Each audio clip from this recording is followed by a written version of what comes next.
Bonjour à tous, bienvenue sur Astro Caca. Aujourd'hui, c'est l'horoscope de la semaine du 1er mai. Donc un jour particulier où voilà, c'est la fête du travail, la fête des travailleurs.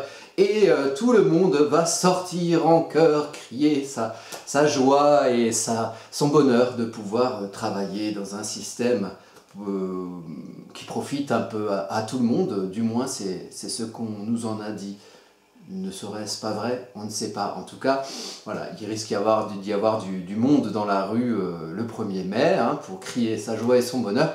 Donc, c'est un lundi qui va suivre une semaine où j'ai fait l'horoscope de la semaine d'avant, donc la semaine du lundi 24 avril, qui va être plutôt mouvementé et plutôt émotionnellement prenant, avec de la confrontation entre l'esprit martien guerrier et puis les émotions un peu cancer, un peu voilà, être en confort dans son cocon, dans son foyer. Donc voilà, on a été un peu bousculé dans nos émotions, à mon avis, tous collectivement, la semaine passée. Donc là, on arrive le 1er mai et hop, jour férié, et puis c'est les manifestations traditionnelles, on va dire, mais qui cette année ont peut-être une teinte un peu particulière. Alors, on arrive le lundi, et donc la semaine d'avant, on avait le dimanche où la lune était entrée en vierge pour un petit peu ranger, analyser, discerner le bon grain de l'ivraie, voilà, s'analyser, se canaliser à travers tous les mouvements qu'on a vécu la semaine passée. On arrive donc ici le lundi 1er mai et nous avons donc une lune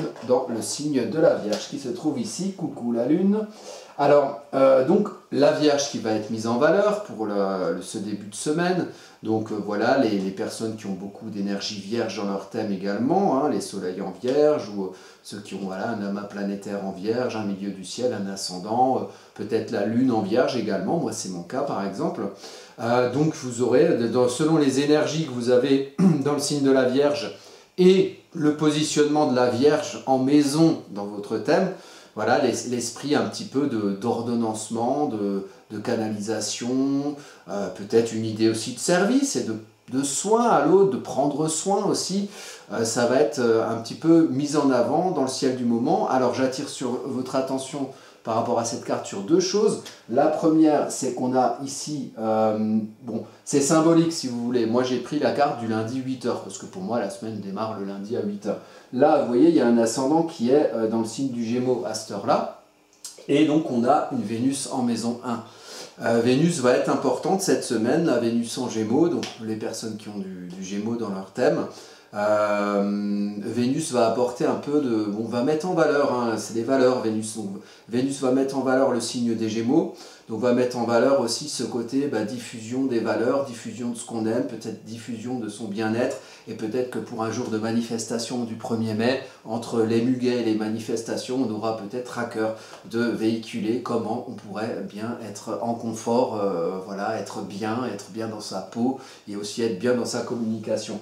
Donc il y a un confort émotionnel qui amène à canaliser tout ça, et puis peut-être une énergie un petit peu extériorisée. On rappelle que Mars là est toujours en Cancer et vient toujours bousculer tout ce que vous avez en Cancer dans votre thème, puisque Mars est en chute en Cancer, et qu'on rajoute à ça que le sextile à Uranus est toujours actif, donc deux planètes en chute qui se stimulent, donc voilà, l'inconfort dans sa manière d'être, qui mérite peut-être évolution avec Uranus, et puis le côté mouvement dans ses émotions intérieures et dans son foyer, dans sa manière d'être bien émotionnellement, tout ça c'est des choses qui continuent à se faire travailler mutuellement. Et on rappelle aussi qu'il y a eu un carré exact le jeudi d'avant entre Chiron, qui est dans le signe ici du Bélier, et qui forme un carré à son maître Mars ici. Donc là, ça va être des notions importantes. Ça, c'est tout ce qui aura été travaillé la semaine d'avant et qui mérite peut-être voilà, un petit rangement, une petite analyse avec cette lune qui met le focus émotionnel dans l'esprit d'ordonnancement de la Vierge. Alors, on a alors, j'ai dû faire la carte, je ne sais plus. Oui, à 20h. La lune arrive avec Cérès. Donc ici, vous voyez, vous avez la lune là. J'essaie de retrouver mon rond. Vous avez... c'est chiant ça. Vous avez la lune ici, de toute façon on va effacer, on s'en fout. Vous avez la lune ici, avec et Cérès qui est pas loin. Alors Cérès, il y a beaucoup de personnes qui ne savent pas trop à quoi ça correspond, à quoi ça sert, comment ça fonctionne. Donc la lune ici, elle va arriver avec Cérès, et les deux vont former un amas. Donc ça c'est le soir, c'est à 20h, le lundi soir. Donc il y aura alors ça va être au retour de manifestations, par exemple, pour ceux qui auront été, voilà, vous promenez, là où vous êtes allé vous promener, le plus proche de ceux qui vous embêtent, j'ai toujours tendance à dire que c'est peut-être le plus efficace, mais après on se promène bien où on veut. Donc on a Cérès, si vous voulez, c'est un peu en domicile dans le signe de la Vierge, ça peut être considéré comme en domicile, donc c'est un Cérès puissant. Cérès, c'est la récolte, vous voyez, c'est une espèce de faux, c'est la récolte concrète. Le signe de la Vierge, c'est un signe mercurien. Donc Mercure, il aime bien, le Mercure Vierge, il aime bien réfléchir, il aime bien penser pour derrière qu'il y a une application concrète. C'est un peu l'idée de lire un mode d'emploi pour fabriquer le meuble ensuite et canaliser ce qu'on a compris et comment on décide de diriger au sens orientation, au sens transport. Mercure, c'est le messager des dieux. Donc quelque part, diriger le message de ce qui fait sens pour nous, le canaliser d'un endroit à un autre. Il y a un esprit un peu logistique. Mais au départ, avec la Vierge, on comprend, on essaye de rationaliser le pourquoi on veut transporter un produit A d'un endroit A à un endroit B, si vous voulez, donc l'esprit canalisation. Et Cérès, dans l'énergie Vierge, Cérès, c'est on comprend pour faire, et Cérès, c'est juste on fait. On fait, et après on récolte ce qu'on sème. Donc selon ce qui a été réfléchi avec l'énergie de la Vierge, on récoltera telle ou telle chose. Et Cérès, c'est juste la récolte, c'est très pratico-pratique, c'est très concret. Donc ici, on aura effectivement peut-être une matérialisation, signe de terre, Cérès, la récolte, de tout ce qui aura été pensé depuis que la Lune est dans le signe de la Vierge, donc depuis dimanche. Et notamment, on va dire, à la suite aux réflexions qui auraient pu avoir cours aussi dans la journée de lundi, du 1er mai, jour férié, on n'est pas au travail, on a le temps de se poser, et après on est allé peut-être aller se promener, soit on est allé au muguet, soit on est allé aux manifestations, et du fruit de sa discussion avec les muguets ou avec les manifestants, peut-être qu'on appliquera concrètement sa réflexion à quelque chose de pratico-pratique derrière, voilà, pour canaliser cette énergie vierge. Donc voilà, ça c'est le lundi à 20h. Ensuite, on arrive le mardi 2 mai à partir de 8h. Donc, alors j'ai noté, la Lune entre en balance le mardi 2 mai à 8h. Et donc, il y a toujours cet ascendant Gémeaux que vous voyez. Et ce que je voulais vous indiquer avec la mise en valeur de ce Gémeaux, c'est qu'on est toujours en période de Mercure rétrograde. Alors, vous voyez, à 8h lundi, il y avait un ascendant Gémeaux, du coup, c'est assez logique qu'à 8h le lendemain, comme les ascendants, ça fait le tour du zodiaque en 24 heures, on est toujours sur un ascendant Gémeaux. Mais c'est à ce moment-là, pile, et ça s'était pas forcé, que la Lune change de signe, arrive à 0 degré de la Balance, ici. Donc la Lune, à partir de là, va mettre la lumière des émotions, la manière d'être en confort émotionnel, donc le focus sur l'énergie de la Balance quelque part. Et avec un ascendant Gémeaux, tout comme la première carte. Donc moi, quand je vois quelque chose comme ça, je me dis, tiens, la Lune qui sort d'un signe mercurien, mais qui rentre dans un signe vénusien avec un ascendant mercurien, puisque Mercure maîtrise le Gémeaux et la Vierge. Donc c'est un peu... Et dans le signe mercurien, on a encore Vénus. Donc il y a vraiment un lien entre Mercure et Vénus. Mercure, c'est la pensée. Mercure, c'est le transport. Mercure, c'est le messager des dieux. Mercure, c'est aussi la diffusion, c'est aussi la communication. Et Vénus, c'est la manière d'être bien. C'est les valeurs que l'on a. C'est sa manière de se valoriser. Et ici, c'est comme si on avait une lune qui éclairait peut-être un équilibre à trouver dans son positionnement à soi au relationnel, donc peser soi et le poids qu'on donne à sa personne et le poids qu'on donne à sa personne dans le relationnel aux autres, un peu peser les autres, ménager la chèvre et le chou, peser le pour et le contre, être mesuré, avoir une vision un peu panoramique qui fait que quand on veut obtenir un équilibre, on sait que l'équilibre, c'est pas à soi seul qu'on va l'obtenir, l'équilibre de la communication, l'équilibre du signe d'air de la Balance, on va l'obtenir parce qu'on va avoir un rapport équilibré avec tout ce qu'il y a autour, et notamment les personnes. Et ici, il y a une idée qui est en lien, d'ailleurs c'est même un carré, vous voyez, là, bon, c'est un carré pas hyper exact, mais c'est un carré à Vénus si vous voulez, c'est un carré à 6 degrés d'orbe, mais le lien est tracé. Et il y a un lien entre nos manières de nous équilibrer et d'éprouver un certain bien-être, avoir un équilibre avec les personnes autour, et notre manière quelque part de diffuser ça, et d'apprendre à le diffuser, en évitant de nous fourvoyer, en évitant de se tromper, de se planter, ou éventuellement de se mentir à soi-même, ou de mentir aux autres, ou de vivre cette ombre du Gémeaux, qui est le signe des pirates, hein, donc les voleurs, les menteurs, voilà, hein, c'est les petits filous, hein, les commerçants parfois un petit peu aussi, hein, quand ils n'ont pas toujours de bonnes intentions, hein, notamment au niveau de certaines multinationales, allez savoir pourquoi je dis ça. Et donc il y a une idée de diffuser comment on peut être en bien-être, et comment on peut être en bien-être avec les autres sur une carte comme ça. Donc c'est le départ de la Lune en Balance, donc les personnes qui ont de la Balance dans leur thème, ils vont être mises en avant pendant cette période de 2 jours et demi où la Lune va transiter la Balance. Et il y a donc Mercure qui est mis en avant, et on est toujours sur un Mercure rétrograde, qui ici, comme par hasard, est éclairé par le Soleil, un Mercure rétrograde en Taureau. Donc bon, si vous avez sur la chaîne YouTube Astro Kaka, j'ai une vidéo sur Mercure rétrograde. Vous pourrez aller voir, hein, ça met un peu ça décrit de manière plus détaillée cette énergie de Mercure rétrograde en ce moment en Taureau. Et ici, dans cette conjoncture-là, cette lune le mardi matin 2 mai qui passe en Balance, on a vraiment le focus, la lumière qui est mise sur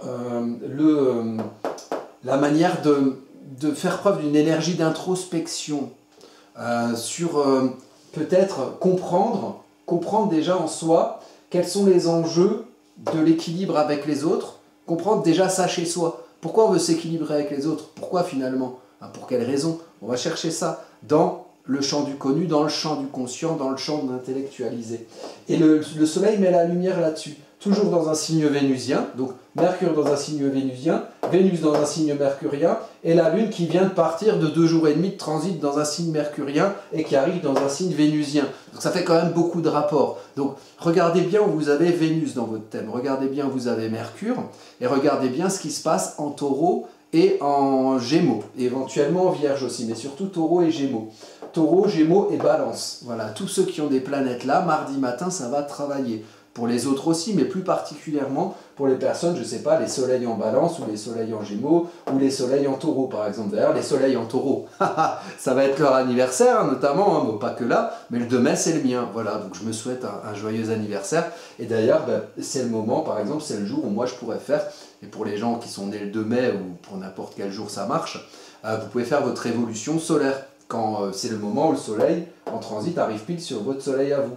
Donc moi là c'est pas le matin, je suis à 11h51, donc là c'est 11h36, donc je sais que le moment de ma révolution solaire ce sera un petit peu plus tard dans la journée, et donc on fait la photographie de la carte natale et de la carte du transit, surtout la carte du transit d'ailleurs pour une révolution solaire, et alors cette carte là aura un ascendant, un milieu du ciel, elle aura un placement en maison, et c'est ça qu'on va étudier pour savoir un peu les énergies de l'année à venir qui vont nous suivre en toile de fond. Ça s'appelle la révolution solaire. C'est des choses que je fais, donc si jamais vous voulez en commander une chez moi, vous avez les liens en bas de la vidéo, et si vous avez plus de précision, vous me contactez sur vilnusmarcel@gmail.com. Pareil, le mail est dans la description en bas de la vidéo.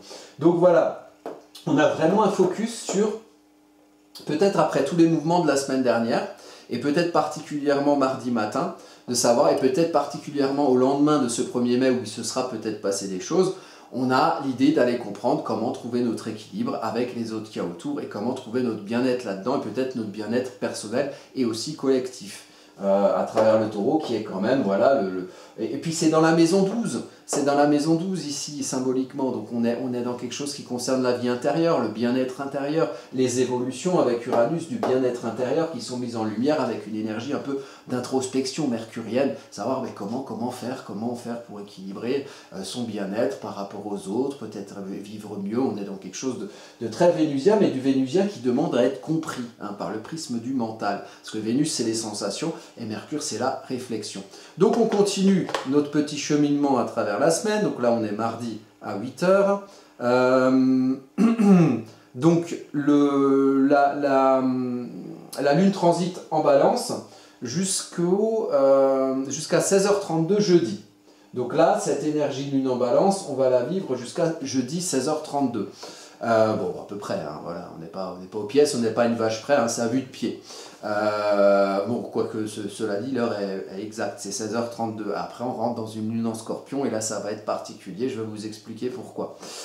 Donc la lune en balance, qu'est-ce qu'elle aime là pendant ces 2 jours, de mardi matin, mise en valeur, jusqu'à jeudi après-midi? Eh bien, la lune en balance, justement, elle met le focus émotionnel sur l'équilibre, et l'équilibre avec les autres, et la quête d'harmonie. Mais pour trouver une harmonie, il faut déjà comprendre ce qu'est la disharmonie. Donc pour avoir cette quête de justice, vous voyez, le lendemain du 1er mai, on arrive dans la lune qui est dans le signe de la justice. Donc la justice, elle met en lumière ce qui est juste, ce qui est droit, ce qui est pesé, ce qui est mesuré, mais elle met aussi en lumière les injustices, les inéquités, la sensation d'injustice, la sensation vénusienne d'injustice, que les choses ne sont pas en harmonie. Donc ça vient mettre la lumière là-dessus, justement pour arriver à cette harmonie. Et avec la balance, il faut jauger. Hein, on ne met pas 2 cales en bois sous les 2 plateaux pour la bloquer, sinon on est dans l'indécision. Et là, on est dans le mythe de Saturne exalté en balance pour toutes les personnes qui sont nées... par exemple, au début des années 80, il y en a beaucoup qui ont des Saturnes en balance, avec en plus des Plutons en balance, qui, il n'y a pas longtemps, étaient en carré avec leur Pluton natal, hein, dans ce qui est constitutif aussi des aspects astrologiques qui expliquent la crise de la quarantaine, par exemple. J'ai des vidéos là-dessus aussi, hein, vous cherchez sur AstroCaca, Pluton carré Pluton, il y en a une aussi. Vous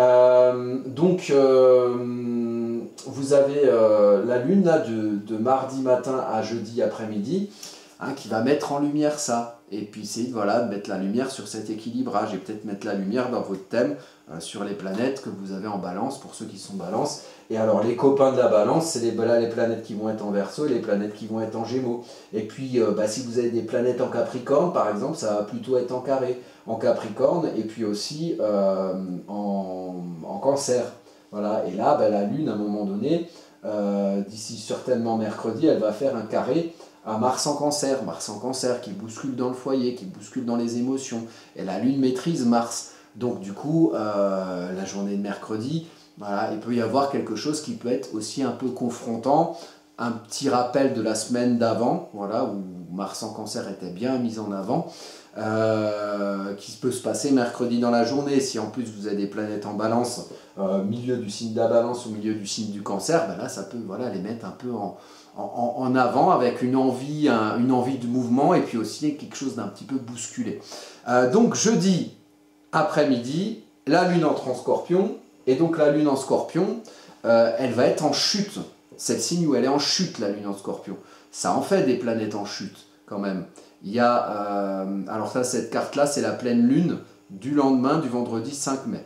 Alors ça, c'est aussi pareil, il y a une vidéo sur la page YouTube Vilnius Marcel que je vais sortir sur cette pleine Lune en Scorpion. Mais là, quand même, en planète en chute, on rajoute la Lune à tout le cocktail de planètes en chute. Donc une planète en chute, ça met en inconfort dans l'énergie ça met en inconfort l'énergie de la planète, et puis ça met le domaine du signe où se trouve la planète en inconfort, et puis surtout la maison, le domaine que vous avez dans les signes concernés. Donc je récapitule. On a Mars en Cancer, qui a plus avec la Lune noire qui est pas loin. Donc les cancers, les soleils cancers, les gens qui ont des personnes qui ont beaucoup de planètes en Cancer. Voilà, il y a quelque chose dans cette nouvelle lune du vendredi 5 mai, c'est à 19h33. Donc dans cette lune du 5 mai à 19h33, aux alentours, hein, mais c'est le moment énergétiquement le plus fort, c'est une pleine lune, donc ça éclaire au cœur de la nuit, c'est là où la nuit est la plus claire, et la nuit en astrologie, c'est à l'intérieur de soi. Donc c'est ce qui se passe en vous. Donc il y a quelque chose ici qui vous met en inconfort et qui, quelque part, met en évidence, en culmination de thème, Mars et la Lune noire. Et la Lune noire en Cancer, Mars, Lune noire, c'est l'ombre de Mars. Donc on n'agit pas de la bonne manière, donc on peut s'énerver, donc on peut s'agacer, donc on peut aller faire la guerre plutôt que d'être leader d'opinion et qu'il y a des gens qui nous suivent. Et puis la Lune noire en Cancer, c'est le chantage affectif, un petit peu, vous voyez, l'enfermement dans des conditionnements, ah, les habitudes c'est comme ça, ah mais pourquoi tu veux changer, pourquoi tu veux te mettre en mouvement, mais t'es tellement gentil avec toi, mais on t'a enfermé dans nos conditionnements, mais pourquoi tu veux partir, mais pourquoi tu veux grandir, mais pourquoi tu veux quitter le foyer, vous voyez, il y a cette idée-là dans la lune noire en Cancer, et en plus ici, vous voyez, on a un superbe grand carré qui crée un beau challenge entre Jupiter, on prend sa place dans la relation. Donc là, ici, les personnes qui ont des planètes en fin bélier, là, ça va être vraiment mis en évidence par la présence de Jupiter. On a le carré qui se fait donc à la lune noire, à l'ascendant qui est un ascendant balance. Donc la balance, la lune y était il n'y a pas si longtemps que ça, puisqu'elle y était la veille. Donc ce que vous avez ruminé en balance de mardi à jeudi, peut-être que vous allez le retrouver avec l'ascendant balance ici. Et ça va mettre en avant 4 énergies fondamentales, l'ascendant balance, la quête d'équilibre, et la quête de justice, d'équité. Pluton en Verseau, le changement, la transformation fondamentale de sa manière de se comprendre et de comprendre l'existant des interactionnels, des communications des gens qui sont autour de vous, et comment vous comprendre à travers ça. Jupiter, le pouvoir que vous prenez, la place que vous prenez dans la relation à l'autre. Jupiter en bélier, donc on y va, donc on agit, donc on initie. Il faut éviter justement de subir le Jupiter des autres, sinon on va subir un Jupiter qui va penser à notre place, qui va nous faire la morale, qui va nous imposer ses dogmes, et des personnes jupitériens dans l'univers ambiant, dans une semaine de 1er mai, je crois qu'on en connaît un fameux, qui peut éventuellement nous imposer sa morale et ses dogmes, voilà. Mais ici l'idée c'est que c'est à l'ascendant balance dans sa justice de prendre le pouvoir, donc la personne balance, les personnes, les gens, de prendre le pouvoir à travers ce qu'ils font et à travers leur manière d'entrer en expansion, à travers dans une action qui concerne les personnes en face d'eux, donc une projection de l'action dans une quête avec une source de quête de justice et d'équité. Et donc cette lune noire qui conditionne un peu mais pourquoi tu veux bouger, pourquoi tu fous la merde dans mon salon, pourquoi tu fous la merde dans mon cocon, c'est peut-être le Jupiter là qui nous raconte que ne faut pas changer les bonnes habitudes, et que les zones de confort, même si elles sont de moins en moins confortables parce que finalement tu payes ton paquet de riz 5 balles au lieu de 50 centimes, c'est peut-être de moins en moins confortable, mais peut-être que la lune noire elle va nous dire oui, mais si c'est pas ça, qu'est-ce qui va arriver, on va peut-être plus avoir de paquet de riz du tout dans les magasins, alors on pourra même plus les payer 5 €, vous voyez, ce côté un peu chantage affectif. Donc voilà, une énergie comme ça qui va mettre en valeur. Donc si vous avez des planètes fin bélier, d'ailleurs on a vous voyez, Mercure rétrograde qui est descendu là, puisque quand Mercure rétrograde, au lieu d'aller vers là, il va vers là. Et donc il descend là et il est à côté ici de Vesta. Donc il y a quand même une idée d'aller réfléchir à ce qui brûle en nous, à notre flamme intérieure, à notre foi quelque part en une évolution de nos précarés, une évolution de nos bien-être, du bien-être quelque part avec les autres puisqu'on est en maison 7, notre bien-être commun quelque part pour nous sentir bien où on est, en harmonie peut-être, en balance avec notre environnement taureau. Donc voilà, ça c'est cette nouvelle lune, donc c'est vendredi soir.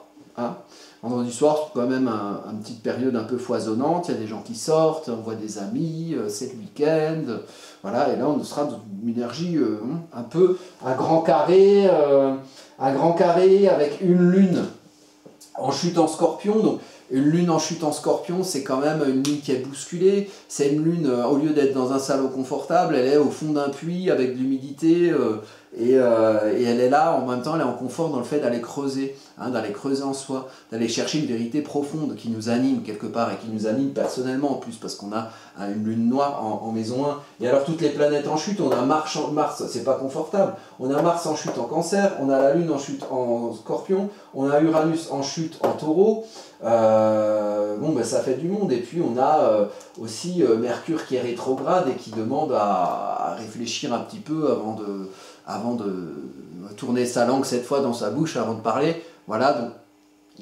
Mercure rétrograde, ça peut toujours être sujet à des incompréhensions. Et quand il y a des incompréhensions avec un grand carré qui challenge plein d'énergie, un Jupiter qui vient expanser l'énergie bélier martienne ou martiale, et puis un Mars en chute en Cancer, à côté d'une lune noire, beaucoup de planètes en chute, un grand carré, bon, ça veut dire que quand même, les incompréhensions, il y a quand même moyen qu'elles prennent le soleil un petit peu. Hein. Et c'est peut-être pas pour rien qu'en début de semaine, on avait beaucoup de choses avec l'ascendant Gémeaux et Vénus et le lien de Vénus et de Mercure, de Vénus en Gémeaux, de Mercure en Taureau. Donc essayer de, comment dire, de communiquer au nom de Vénus peut-être. Peut-être agir de manière martienne, mais essayer autant que faire se peut d'extérioriser de manière vénusienne pour ne pas oublier le sujet pour lequel on se bat avec Mars, c'est ici, d'après ces cartes, le bien-être, l'équilibre entre les personnes, et le bien-être là où on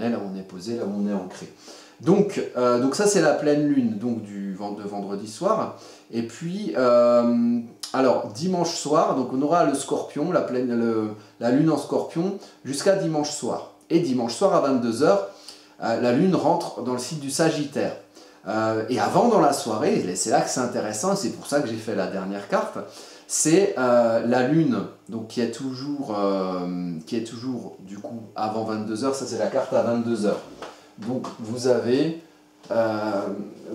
ici la lune qui est juste à 0 degré dans le signe du Sagittaire. Mais juste avant, au niveau de l'ascendant Scorpion en plus, juste avant, on aura la lune qui va se situer ici. Donc elle va encore être en Scorpion. Et encore en Scorpion, fin Scorpion, elle va former ce qu'on appelle une figure iode. Une figure iode, c'est ça, c'est le triangle isocèle-vert qui lie deux points A1 ici, et le 1 ici, c'est cette lune, voilà, la lune en chute et l'ascendant Scorpion. Donc vraiment, une lune pas confortable, des émotions un peu bousculées au fond d'un puits où on cherche la vérité, on creuse. Et puis l'ascendant, ça montre aussi l'ombre du Scorpion. Donc l'ombre du Scorpion, c'est l'ombre du rapport dominant-dominé, c'est l'ombre des abus. Alors avec ce que je vous ai dit avant et Jupiter, qu'il faut prendre en charge nous-mêmes et pas laisser d'autres jupitériens décider à notre place, et bien là, ici, c'est vraiment mis en avant dans la soirée de dimanche. Et donc, cette figure iode, donc c'est un triangle, c'est un sextile à la base et ces deux quinconces ici. Donc ça lie Vénus, fin Gémeaux, et Jupiter, justement, on en parle, Jupiter, fin Bélier. Et alors, c'est comme ici, ça fait comme un paratonnerre, ces deux quinconces, donc ces aspects ni bons ni mauvais, c'est ambigu, selon les points qui aspectent les trois extrémités du triangle. Et ici, toute l'énergie, elle va sur la Lune. Donc toute l'énergie, elle va sur un confort émotionnel qui est déjà mis à rude épreuve puisqu'en chute. Et donc, qu'est-ce qui communique avec cette Lune ici? Et qu'est-ce qui peut aider la Lune à creuser pour trouver une vérité personnelle? En attendant, avant que la Lune arrive en Sagittaire, et là, ce sera 22 h, ce sera la fin de soirée, et on va arriver sur une nouvelle semaine, un nouvel horoscope qui démarrera avec une Lune en Sagittaire. Donc une Lune en Sagittaire, c'est un confort à aller au-delà. Hein, c'est viser loin, viser juste et viser au-delà de la barrière, peut-être de la barrière de certains conditionnements cancer dont on a parlé tout à l'heure lors de l'étude de la carte de la pleine lune du vendredi 5 à 19 h 33. Donc, 5 mai. Donc ici, beaucoup d'énergie arrive sur cette petite lune qui est déjà mise en inconfort. Alors, quels sont les enjeux? Les enjeux, c'est toujours Vénus en Gémeaux, donc diffuser, en plus en maison 7, donc diffuser, communiquer, des maisons 7, c'est la relation aux autres. Donc diffuser, communiquer Vénus, ses valeurs, on se valorise, on se comprend dans ce qui nous met en bien-être, dans les valeurs qu'on a, à travers lesquelles on se comprend, et on les diffuse. Et on les diffuse à sa lune qui cherche. Ou alors inversement, la lune qui cherche, elle va les diffuser quelque part avec un traducteur vénusien, c'est toujours mieux pour le Scorpion, sinon il fait chier tout le monde, hein, il insulte tout le monde, il traite tout le monde de merde, hein, parce que le Scorpion il est sans concession avec lui-même, mais c'est pour ça quand on a un ascendant Scorpion, il y a un descendant en Taureau, c'est pour donner la traduction vénusienne, pour trouver dans les autres une solidité et pas une confrontation perpétuelle qui relaie toujours ce rapport dominant-dominé avec lesquels doivent lutter les gens qui ont d'énergie Scorpion. Donc ici les Scorpions, là, entre vendredi, entre jeudi et dimanche, là, ils vont être vraiment mis en avant, l'énergie Scorpion va être mise en avant. Et tout comme l'énergie Gémeaux avec l'énergie Gémeaux d'une manière plus douce avec Vénus, et puis l'énergie Bélier, on y va, hein, avec Jupiter expansif. Donc ici, il y a l'idée d'aller... quelle vérité on peut aller trouver au fond de soi? Peut-être qu'on peut trouver la vérité d'un quotidien qu'on vit et dans lequel on pourrait éventuellement prendre sa place et prendre son pouvoir plutôt que ce soit d'autres. Et puis, une manière de diffuser qui on est, ce qu'on aime et ses valeurs, et se valoriser en l'extériorisant, en le diffusant, en le comprenant et en le communiquant. Voilà, et en communiquant. Donc, ça donne vraiment un côté, la Lune, elle va chercher en Scorpion sa vérité, son confort émotionnel en étant en vérité. Et puis ensuite, on vient extérioriser avec les deux adolescents du zodiaque, hein, le Bélier et le Gémeaux. Donc le Gémeaux, l'adolescent de la parlotte, qui est tellement curieux de tout. Il a une énergie très extériorisée d'air, donc de communication. Et puis le Bélier, on y va, on fait son idée. Non mais moi je veux faire, voilà, je défonce les portes et puis je regarde pas trop ce qu'il y a autour. Mais des fois, on en a besoin de ce mouvement-là. On a besoin de le Bélier, évidemment, a besoin de la balance en face. Mais à un moment donné, l'intelligence de la vie, c'est de faire. Et l'intelligence de la vie, donc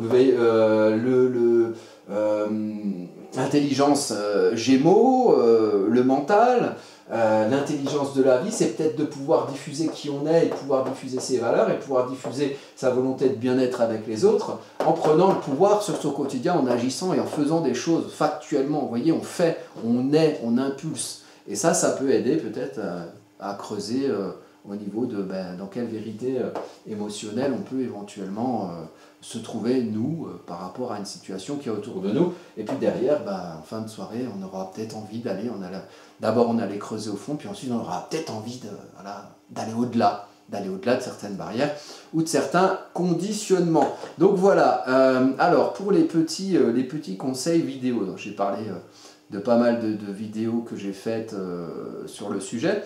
Donc, alors, on va aller... Là, ici, c'est la page YouTube Vinus Marcel. Donc, je propose... c'est une page où je fais aussi de la vulgarisation astro. Et puis, je propose, voilà, mes prestations en tant qu'astrologue. Et puis, si on va sur Astro Kaka. Donc, Astro Kaka... et là, il y a quelques vidéos qui peuvent être en lien avec tout ce qu'on a dit ici. Alors, on a... Donc déjà, l'horoscope, ça peut être intéressant, l'horoscope de la semaine du 17 avril. Parce qu'il y a beaucoup de choses qui auraient été mises en mouvement et qui ont un rapport avec ce qui se passe cette semaine du 1er mai. On a Mars en Cancer, intéressant d'étudier. Donc ça, c'est le carré à Chiron en Bélier, qui a eu lieu, pareil, la semaine passée, le 27 avril.